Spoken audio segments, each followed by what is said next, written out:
Alors que la trêve décidée hier avec Téhéran est extrêmement fragile.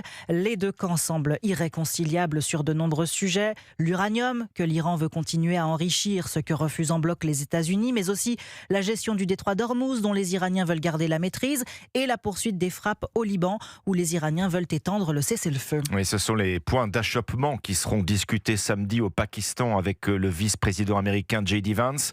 Mais sur le terrain, les préoccupations des Iraniens sont tout autres. Oui, ce qui mine la population iranienne, ce ne sont ni l'uranium ni le détroit d'Ormuz, c'est le régime des mollahs. Ils comptaient tous sur Donald Trump pour le faire tomber. Il a certes vacillé, mais il est toujours là. Il criait victoire hier, d'ailleurs, lors de l'annonce du cessez-le-feu. Qu'en pense la diaspora iranienne en France? Alexis Bourdon leur a posé la question à Paris pour Europe 1 reportage.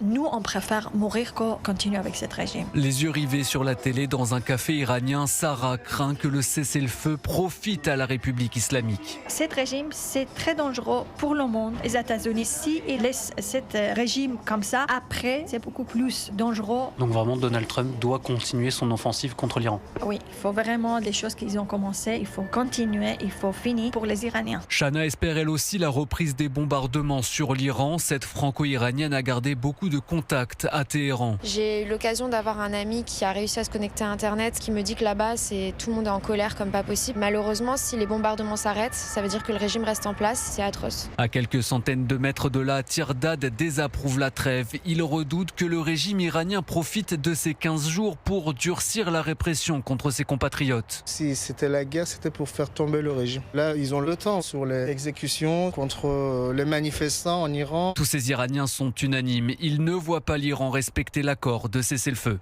Alexis Bourdon.